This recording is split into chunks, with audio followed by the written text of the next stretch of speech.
Good evening. I'd like to call the meeting to order for the City of Oxnard Public Works and Transportation Committee meeting. It's 8:35. Would have been here on time, both of us, but due to the amount of tremendous street work going on in the City of Oxnard and the closure of word streets because of that construction to improve the quality of life in our city for our residents and the businesses in the city, we were a little bit late as there's new construction going on and I got lost. So Doris is closed. it's exciting, but it's also very impressive, and it's something I'm glad that we get a chance to share. Thank you all from Public Works and everybody. Madam Clerk, would you read whatever, please? Thank you. Yes.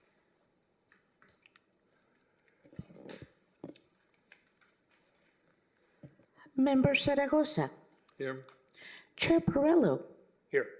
The agenda for this meeting was posted on the City Hall Bulletin Board on January 17th, 2022. Thank you. The posting of the agenda has been addressed. The roll call has been addressed. The flag salute. We'll have Assistant Public Works Director, Mr. Brian Yanis, lead us in the flood.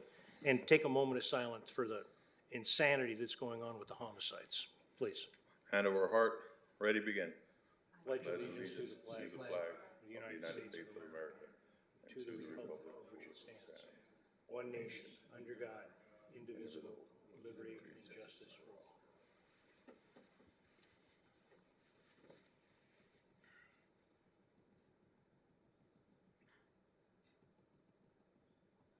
Thank you.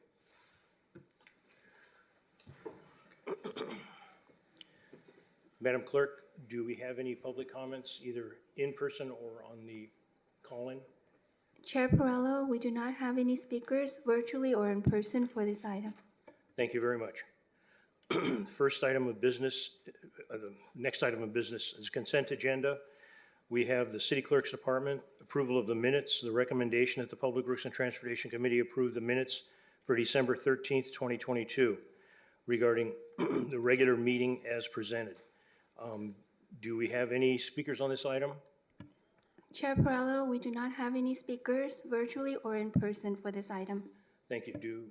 Mayor, do you see any room for changes, addresses, or? No. None Okay. at all. I'll make a motion to approve the minutes. Second. I'll vote. Motion carries 2-0. Thank you. The next item on the agenda is reports. D1, Public Works Department. Subject, Professional Services Agreement 323-00159 with Brera Veteras Technical. I apologize for mispronouncing it. Assessments, LLC for Facilities Condition Assessment Report and Asset Management Program. Specifications number PW 22-127. The recommendations of the Public Works and Transportation Committee recommend that the City Council approve and authorize a professional services agreement with Brera Vistas Technical Assessments LLC in the amount not to exceed $340,000 for a 3-year term for Facilities Condition Assessment Report and Asset Management Report. This item is not a project subject to the California Environmental Quality Act. There was a presentation, but due to Measure M, it's a video presentation. There is a link, and there will not be a presentation unless questions are asked or public comments. Are there any public comments on this item? Chair Perello, there's no speakers virtually or in person for this item. Okay, Mayor, do you have any questions? Yeah, I just kind of reiterate more or less what you mentioned. This is a 3-year agreement, Steve, number one, and I understand that it's for assessment, a report on 116 buildings that we own. And again, it was mentioned in the report that we have a long-term deferred maintenance that's required by a lot of our buildings, roofs and the HVAC and et cetera, and potentially this assessment is going to help us not only find out the deferment of the buildings, but also is going to help us in the long-term priorities to capitalize a lot of those buildings that need repairs. You know. Is that correct? Mm-hmm. Correct. Chair Perillo and Mayor Zaragoza, Steve Hallett, Assistant Public Works Director. But with us, we also have Brian Allen, our Facilities Manager. He's online to answer any questions. But to clarify the comment, the city does have 116 buildings. However, this agreement with Bureau Veritas is for 41 buildings. So this will be doing the assessment of the 41 primary buildings that get the most use in the city of Oxnard. So it's gonna be 41 of the 116. Correct.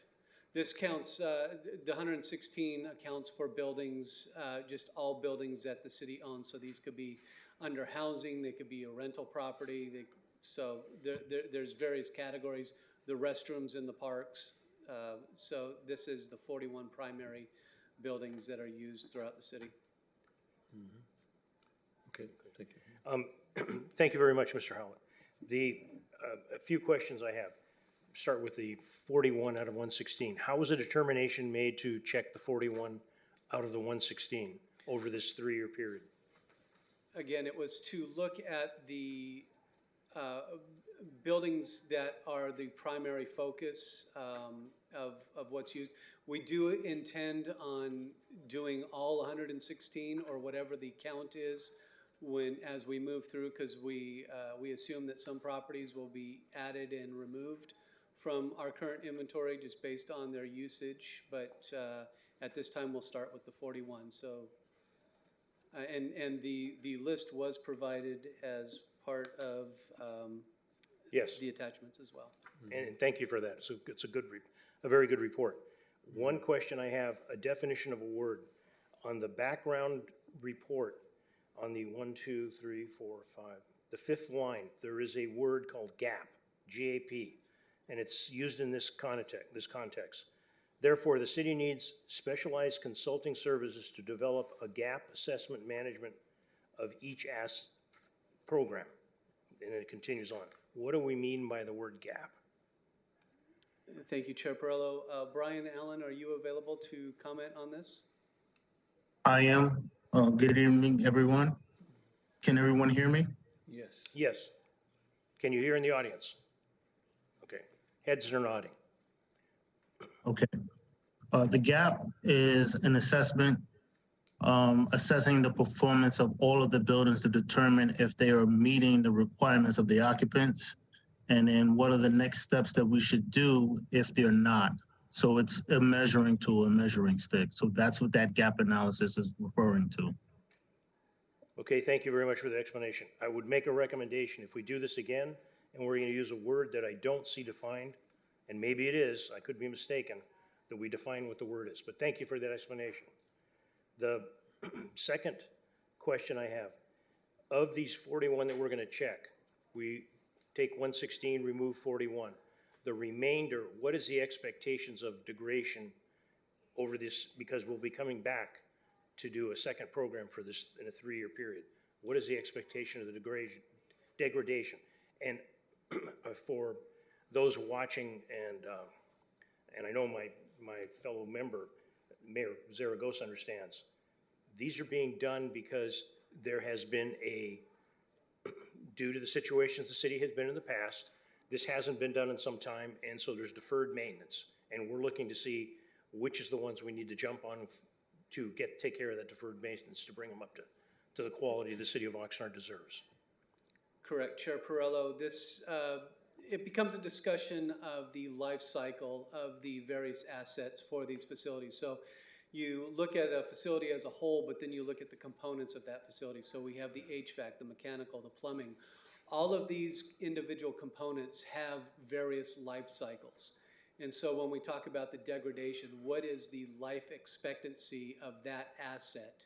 And one of the factors that comes into play is the fact that most of our assets are zeroed out. So if we have an HVAC system with a 20-year life expectancy and it's been up there for over 20 years, it's at 0. 3 years from now, it's still going to be at 0. So that then becomes an exercise of, as we have the consultant go through and do an assessment of the condition, it's understood that that asset is zeroed out in its life cycle, but how is it currently performing? Is it a system that's no longer performing, or is it a system that's still performing? And then you score accordingly, and that's how we determine what the replacements and the priorities are. Thank you. Would there be, if we have a building, say it's building A, and we find that the air conditioning, heating, electrical, maybe an elevator, roof are in bad shape, is there an ability to make a decision of when we knock a building down and replace it? It's gonna cost too much to patch it up? Yes, that's a component that Mr. Allen wanted to make sure that we would be discussing. Brian, you want to expand on that a little further? Yes. This assessment is going to help us establish a life cycle program, which we currently don't have, which would be design, plan, procurement, obviously maintenance, and decommissioning. The decommissioning part also has a price tag associated with it. And it'll allow us to start to look at it from a data-driven position instead of a position of an opinion. So the decommissioning part is very crucial because sometimes when we want to add something new, we don't account the cost for taking something out. And so this is going to bring us up to a full awareness of every decision we make from a dollars and cents standpoint. And we don't spend too much time on sunk costs, meaning whatever we invested in something and it's ran its useful life, we can't squeeze anything else out of it. We have to move it towards decommissioning, and we have to understand what that cost is so we can get on to design. And when we move to design, it helps us plan a lot more efficiently for the future and being able to maintain the funds to keep everything going. Thank you very Hopefully much. that answered the question. Yes, it did. Thank you very much. If I could use a bit of a gross analogy, if my foot is gonna be amputated because of medical requirements, I'm not getting my toenails painted. We don't take care of buildings and patch them up to make them look good. We're on the verge of falling down. I'm not saying that we have anything in the city that looks like that or is in that condition, but I understand that analogy. The only other question I have, on page 29, which is 19 of 25, we have a list of the hourly rates for the individuals from project executive to administrative. The rates go from $190 an hour to $80 an hour. Of all those positions, 1, 2, 3, 4, 5, 6, 7, who is going to be making the determination of the quality? Is it the top guy at the highest rate pay or the bottom guy at the lowest rate? I'm sorry, Councilmember Perello, I missed a portion of that question. Who's? We have the team role, and they list as project executive, program manager, project manager 1, project manager 2, quality control manager, technical report reviewer, and then administrative. And from top to bottom, the range is 190 to 80. The person that's actually going to go out, let's say it's a roof, is it going to be one of the higher pay scale persons, or it's going to be the person on the bottom of the totem pole? Steve, I can answer that question if you like. Please do. We will be leaning on them as subject matter experts, depending on what the component is that needs to be assessed, so we can get the best quality information in the most efficient time frame. So we don't have a specific answer exactly who is going to be doing what role, and we'll find that out in the preliminary talks. But the expectation is that it should be efficient, and we are being good stewards of the taxpayers' dollars by having the right person do the right assessment.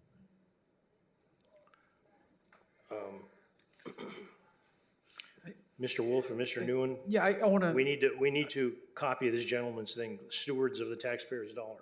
Terrific answer, fantastic answer. Okay, so you got the answer you're looking for. Yes. Well, if you want to add, go ahead. Well, I just want to understand, make sure we all understand your question. You're asking us, of all the people that are working for this company that we're hiring, who's going to make the decision? Yeah. Right? So So I think Mr. Wolf can address that. Yeah, good evening, Michael Wolf, Director of Public Works. So traditionally in these kinds of assessments, each one of the consultants that are on the team have a specific experience or expertise. Some may be roof experts, some may be HVAC experts.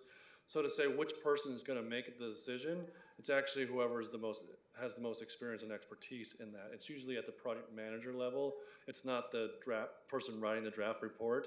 It's the person going out in the field that has the most experience in those areas. So that's a traditional process when you do these facilities assessments. Bureau Veritas is a very well-known company that does these, and so I've used them in the past at other places. So again, I have 30 years of roof experience. I'm a project manager. I'm going to go do all the roofs. You may have 30 years of HVAC experience. You're going to do all the HVAC. Okay, That's the traditional way of doing it. understood. Thank you very much. Thank you.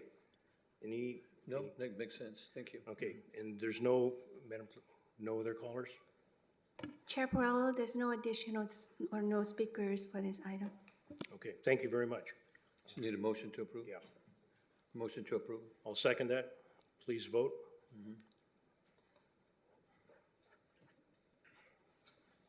Motion carries 2-0. Thank you, Madam Clerk. Moving to the next item, D2. Beg your pardon. The subject is carryover of encumbered funds for fiscal year 2021-2022 and amended budget appropriations for public works for fiscal years 2022 to 2023.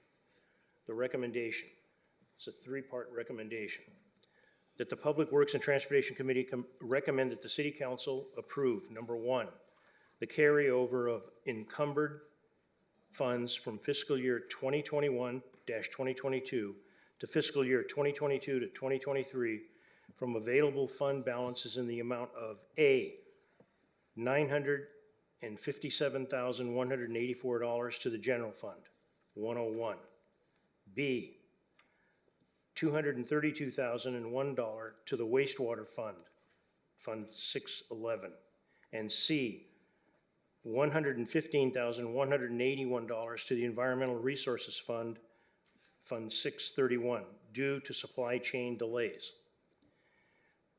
Number two on this same item, fiscal year 2022-2023 budget appropriations from available fund balances in the amount of $115,811 to the Special Districts Fund, number 120, for new work and budget appropriations transfer of $7,300 from the General Fund, 101, to Special Districts Fund, 120, as the general benefit contribution for applicable districts. And number three of this item, a fiscal year 2022-2023 budget unappropriation in the amount of $5,175,000 from the Water Bond Fund number 609. This item is not subject to the California Environmental Quality Act, and again, because of Measure M, there is no presentation, but there was a video presentation available. Do we have any public comments on this item? Chair Perrello, we have no speakers virtually or in person for this item. Mayor, do you have any questions? And I'd like to ask the one question just first clarified. Please explain to the public what unencumbered funds mean, and then take it away, Mayor.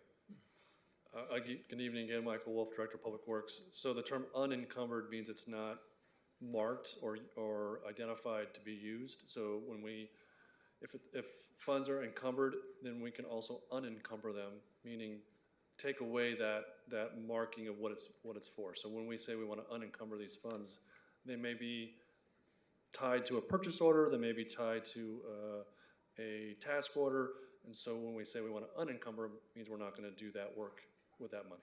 That's a kind of a traditional way of saying that. Thank you. Real simple. For a guy walking to the grocery store, he's buying a loaf of bread and a six-pack of beer, he's got a $20 bill in his pocket, he has enough money to pay for what is encumbered, the bread and the six-pack of beer.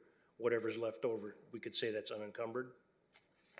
Yeah, so again, there's two ways of saying this though, meaning unencumbered mean like it has been identified as to be used and we're gonna undo that. So that's unencumbered. Or it could be what you're saying, the remaining balance of funding that source that we aren't earmarked for something else. So it kind of has two different ways of saying that. And I probably used a sloppy example. Thank you for helping me out. Thank you. Mayor? Yeah, I just would like to share that we heard this item too in another committee, but my understanding is that because of the supply chain delays, some of the items that we're gonna buy did not meet the fiscal year deadlines. And therefore, the monies that we had from 2021 now is gonna be carried over to 2023.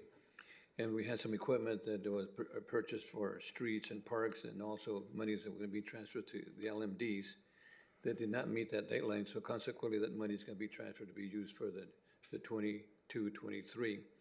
And also the $5 million is for monies that were bonded, that those items were not expended, if you wanna call that. So consequently, that's gonna be eliminated in order to balance out the budget, and then in the future, they'll budget that accordingly. Is that a 25 words or less? That was pretty close, Mr. Mayor. Just one clarification. So on the capital projects, they are not, and we have not done the bonding for it. There we go. It really was the intent to bond for it and the intent to do those projects, because as we prioritize projects throughout the fiscal year, these are projects that we're not going to get to this fiscal year. And so we had, in advance of the actual budget process, we've identified funding sources for all of our CIP projects. This one, the funding source would have been a bond fund process.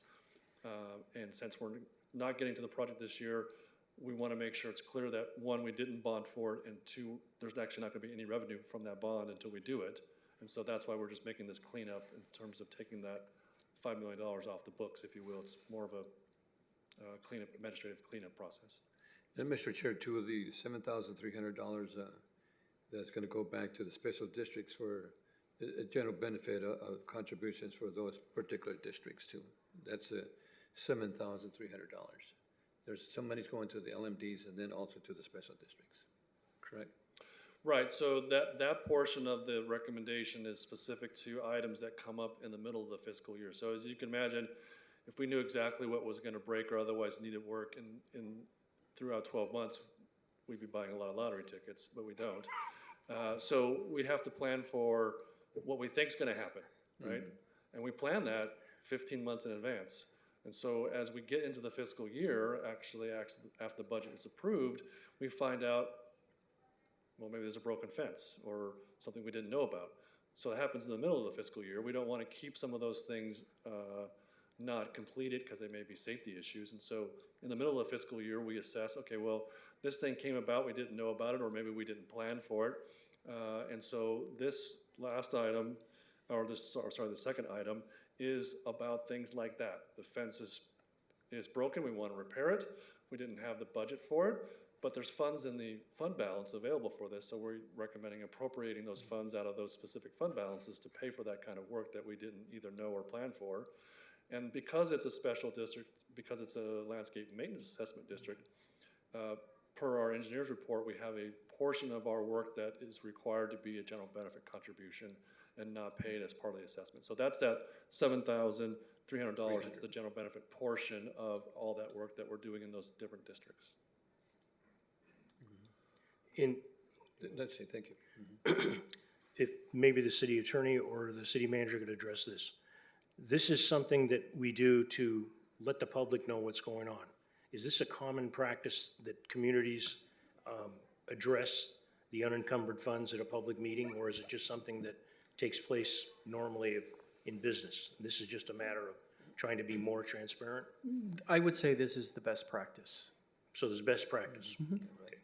Okay, thank you very much. I have, again, have any calls come in on this? I don't. Chair Perello, there's no speakers virtually or in person. Thank you. What is the, I'd like to make a motion that we go ahead and recommend that this goes to the city council for their approval. I'd make the same motion. Madam City Attorney, do you make a motion for just one, the whole thing, or do we have to do each one individually? Make a motion for the whole thing. It's for the whole thing. Okay, all right, I'd second that, thank you. Thanks for the clarification. Please vote. Motion carries 2-0. Thank you very much, Madam Clerk. Next item on the agenda, extremely important item on the agenda. City Manager's Department. The subject, water policy and related litigation update. Recommendations that the Public Works and Transportation Committee recommend that the City Council receive and file the water policy report and update on related litigation. This item is not subject to the California Environmental Quality Act pursuant to Public Resources Code 21080B4. Again, because of Measure M, there is not a live presentation, but there was ample video presentation, a very well, long drawn-out presentation, but a lot of information, and there's PowerPoint video presentation in the packet. Do we have any questions on this, Madam Clerk? Or comments, public comments? Chair Perello, there's no public speakers virtually or in person for this item. I would just like to make a comment. You know, everybody's, myself and everyone here, were well aware that there was a drought, and the word was. And a lot of people are thinking because it's rained, there's no more drought. Ladies and gentlemen, there's still a drought. This is something extremely important, and I'm blown away. There's no comments from the public on this item. Mayor, do you have any questions on this? Well, I have probably maybe like to maybe summarize what I saw in the, or what I saw in the video. One of the things that I think is really important, the water policy related to litigation update, potentially, but one of the things that was mentioned too in the report, and by the way, Sherry did a really good report on it. I didn't really realize that we had 43,000 service connections in the city, and 85% of those are single residences. And one of the things that we say it over and over again is that when we buy water, it's a 1/3 from Metropolitan and Callejas, and another third from United, and another third from the groundwater that we get from the Fox Shannon Aquifer. One of the things that I read here is that currently, Sherry, or maybe Michael, is that the city's engaged in a multi-pronged approach to the water issues that we have here in Oxnard. And that's also, number one, to revise a GMA resolution that allows the use of recycled water or pumping allocation. And for the concern that I have, and also the prioritizing of the regional projects for funding purposes.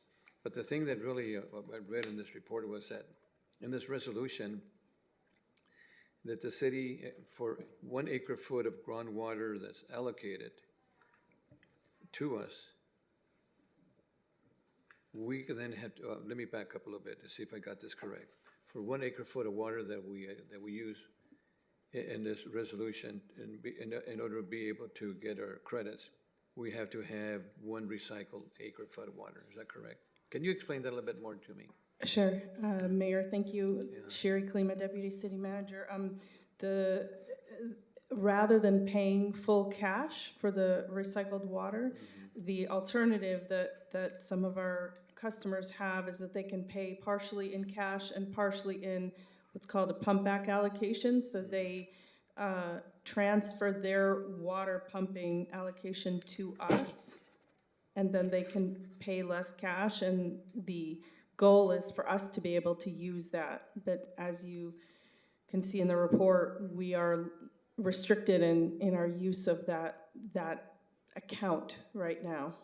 So we have, I think in your report you said that we have an allocation of 6,000, is that acre feet, is that correct? We have accumulated 6,000 acre feet of those pump back allocations over the time since we started selling this recycled water. And so, Sherry, also then it says that in your report that in order to cash in, for lack of a better word, on the 6,000 allocation, the forebay has to be at a certain level. Within the forebay, if you have a bucket of water, and it's got a line there, it's gotta be above that line in order to allocate, or to get those credits. Otherwise, we can't do it, and we have not been able to get those credits for years, because those accounts have been frozen. Is that correct? That's right, Mayor. So consequently, how do we get our money? So how do we cash in if the forebay, I don't think is ever gonna be to a point where it's gonna be acceptable, that bucket of water, that line there. So how do we get our money back, and how do we cash in on the 6,000 acre foot? So we are trying to renegotiate that deal. We are trying to, we are asking the GMA if they would allow us to pump some of it at some incremental amount and maybe sell some of it. Something in any case so that we get the full value of those 6,000 acre feet. So sell it back to the GMA? No, I'm sorry, sell it to other pumpers. Other pumpers. Okay, and so anyway, so on the last part, I think you talk about, Mr. Chair, it talks about funding. Can you explain that you got 3 funding resources? Can you talk a little bit about that? Talk about water infrastructure, entitlements from some, I'm lost right there on that one section where it says, let me see. Oxnard, the pump can sell, we can sell the acre foot, but if we don't get the full amount, then, or sell the full amount and we don't get the full price, then somebody has to pay the difference, the users. Am I making any sense there? I'm sorry, I'm not understanding. Well, it's probably, see on the funding, the ground infrastructure, second work regional. Mayor, is it still on the pump back allocations? Yes. So if I'm understanding your question, if we don't get that, then basically we have, the ag community has underpaid us for the recycled water. And so we want to recover that value. Yes. Yeah, that's it, right. Okay, so we either want to pump the water or we want to sell it to be able to recover that value, one way or another. And if we don't get the full value, the difference has to be paid by whom, I think is. That's where the logger is. That's where it's a confusing thing, so. Yeah, it's a problem. Okay, then last thing that I have here is that you're looking at some litigation that potentially the GMA can, all the people, all the pumpers can get together to, let me see, where's that?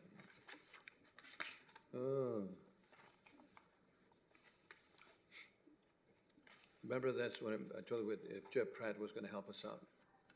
Do you mean the adjudication, which is the full? Yes. Can you show a little bit more about that?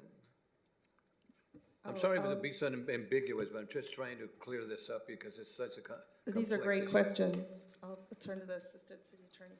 Sure, I can answer that. What happened here is there was a coalition of farmers in the Oxnard Basin called the Oxnard Pleasant Valley Coalition.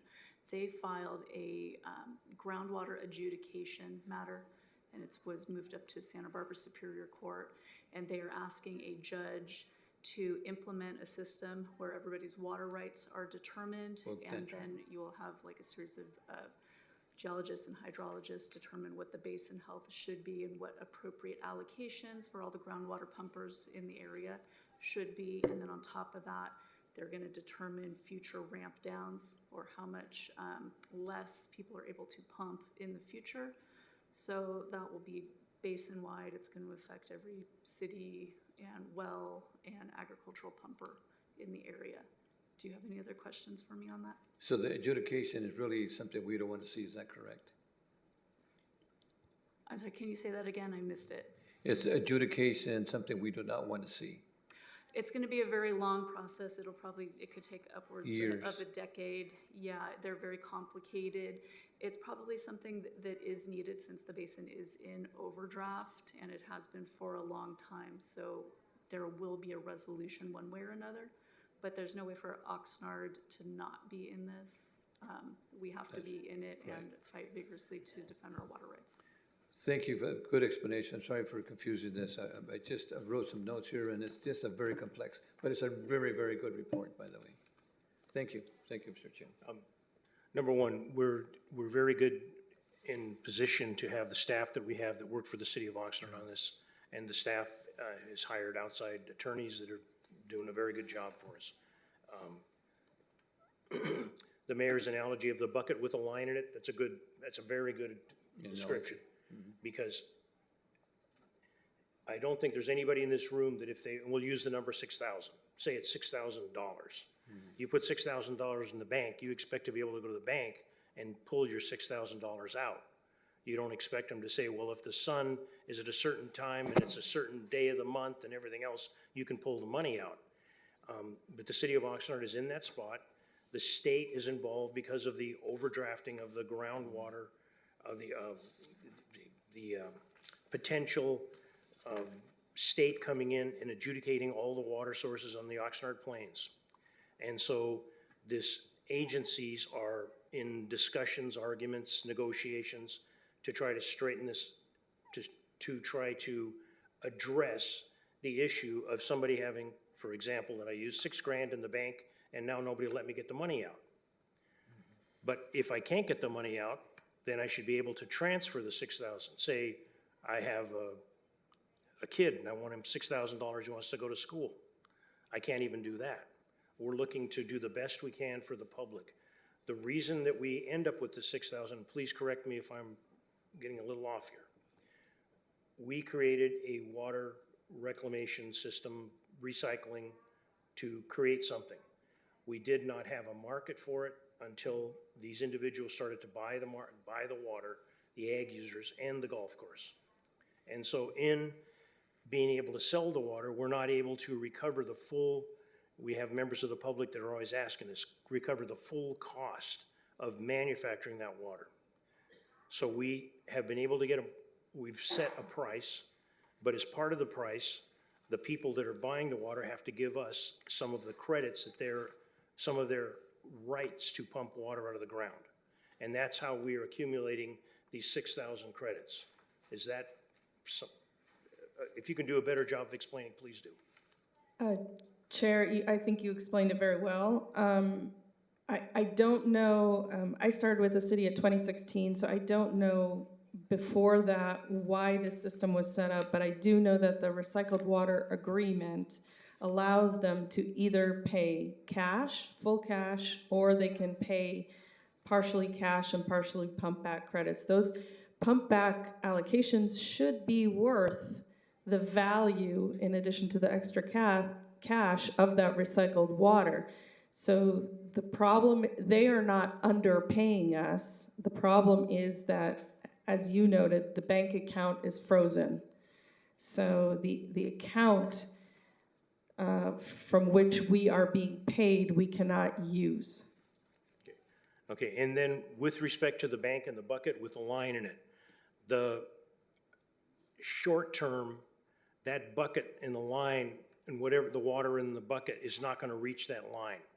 But the city of Oxnard is trying to recover what we have what we are entitled to from the groundwater. So we don't want to, my understanding is we're not attempting to take it all in one shot and put the city in, put the groundwater in a problem, in an extremely overdrafted situation. I'm going to talk right here.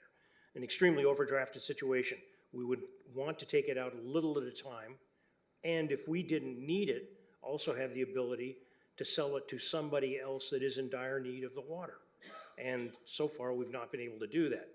But there is a water market with these other things, and the city of Oxnard is also frozen out of this water market for the various reasons which the staff report explains it.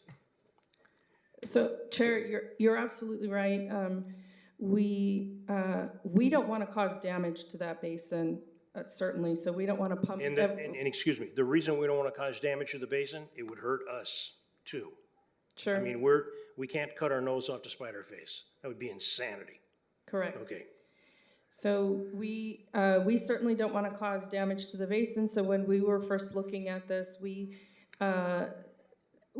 asked the entity that has access to groundwater modeling, that knows how this would impact the basin, United Water, we asked them to run a stress test for us. So to give us sort of the worst case scenario of pumping that water out and how large the damage would be to the basin and how long that would last.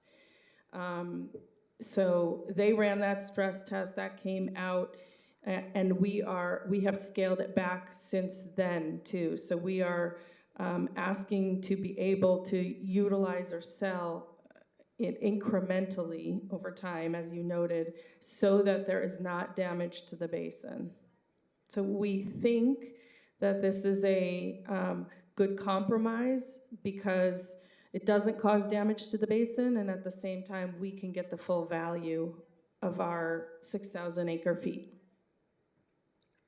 And in the long run, for a resident of Oxnard, facing increasing costs and everything, from a six-pack of beer to bread to the gas bill. If we need water, we have to buy the water. We cannot say to the public in Oxnard, we're not giving you any water. We're going to provide them with water. And if we don't have enough from the sources that we have, we hope the state will sell us more water. And in the process of the state selling us more water, that's the most expensive water we can acquire, and we have to pass the cost on to the residents of Oxnard. That's why we're looking to make sure we take advantage of every opportunity we have to recover what belongs to the city of Oxnard. We're not trying to, pillage the rest of the community, take advantage. We're not after that. We're looking out for the residents of Oxnard in good faith, made agreements, and we're looking to, my opinion. Correct. Mr. Chair, Sherry, we were talking about the low levels of the forebay, and also hydraulic conditions are poor. Does that mean rain? According to says the use of the allocation, so long as the water line and the forebay are low or hydraulic conditions are poor. Is that?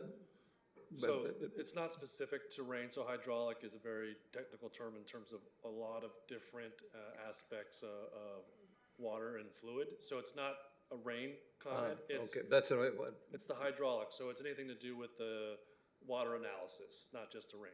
Yeah. Oh, okay, so I just wanted to find out what that really meant, so, okay. And Michael, please correct me if I'm wrong. We have the bucket, we have the line in the bucket. Mm-hmm. We want the line and the water to be right here, but right now, the line is right here and the water's right here. The hydraulic problem is if the water goes lower, it prevents the salt water from coming in to the freshwater area.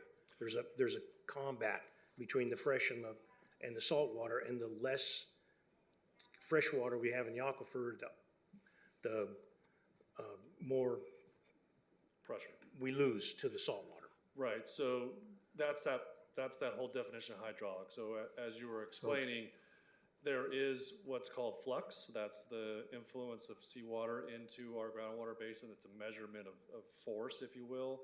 And as that groundwater level drops, that influence, or that flux from the sea starts to creep in further and further into the groundwater basin, right? So that's that sort of hydraulic condition. As you put more fresh water in the basins, you fill that bucket up, you start pushing more back, more pressure, pushing back on the seawater and keeping that seawater intrusion from occurring. So that's that hydraulic connection between seawater and the basin, because they are hydraulically connected. So as that bucket gets filled up, that allows more pressure to keep back and push back the seawater intrusion. As that bucket starts to lower, that influence becomes greater and greater. And when I say greater, it becomes into the groundwater basin in a greater volume in a greater area, and can affect the quality of water as it moves inland where our pumps are. right, where our wells are. We already have a desalter, so we already actually have a high saltwater content just in general as part of our water, setting aside the seawater intrusion. And so we have a desalter, but this is not that level of water that we're desalting. That would be almost like a brackish water that has that really mix of high salinity from the ocean. So that's that hydraulic connection between the seawater and the groundwater. And I'd just like to add, the next Fox Canyon groundwater, they're going to have an item on the agenda commending them for 50 years of being involved in this. And the saltwater intrusion is one of the big things that got the state focused on the Oxnard Plains and the overdrafting of the water and potentially causing risk for the aquifers because of the overdrafting and the proximity to the Pacific Ocean. So I found that one section, it says, the city will go before the GMA board with the support of the GMA staff to propose a resolution to the Oxnard concerns. That's what I was looking for. So what's happening there? So we are negotiating, Mayor, we are negotiating with the GMA staff. We think we've reached agreement with the staff. And we're going to propose a resolution that allows us to use the 6,000 acre feet. And then it is up to the GMA board to determine if they want to pass that resolution. That's what I was trying to fight that section. My apologies, sir. Thank you. No, this has been a good discussion. Does staff want to add anything to the discussion or point out something that hasn't been asked? I think the main goal here, just on a large picture, is to allow us to have various sources of water and what's called conjunctive use. So allows us to transition off of one source onto the other as it makes more sense. So for example, if the state water project doesn't produce as much water, we could use more of our recycled water, our groundwater. If we're trying to ramp down on use of groundwater, maybe we could buy more recycled water. That is the big picture goal here, is to try to allow us to have multiple sources and flexibility in using those different sources as is most operationally ideal. So the ASR wells can really help us out with that if, or potentially maybe Matt or Callegas can help us build those ASR wells to use those as accounts, or. Absolutely, absolutely. And if Met helps us pay to build those ASR wells and we're able to produce more recycled water and pump it into the ground, then in the next state water emergency, we potentially won't need as much of their water, and it's a mutually beneficial. And they could use it over on the east side. They can move it to somewhere else, that's right. It's mutually beneficial to us, to them, to everybody, to have this flexibility in how we use our water. Thank you. Okay. And Ms. Klima, you bring up a good point. We do not sit in the situation isolated. We're involved with everybody else in the region, in the state, and everything else. It's a global issue. Absolutely. Good report. Yeah. No calls? Chair Perello, we have no speakers virtually or in person. Mr. City Manager, we've been on this long enough, and I would hope that somebody would call in from the public, because someday there's going to come a time, and I'll tell you today, I saw a time at the grocery store. People are coming up to the machines to buy water out of the machines with plastic containers. And I know the water quality that we provide is as good as what's in that machine, but they're going to complain about costs going up. And,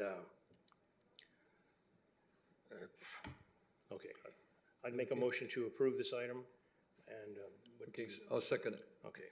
Please vote. Thank you very much, all Thank you. involved. Sorry for the complex questions.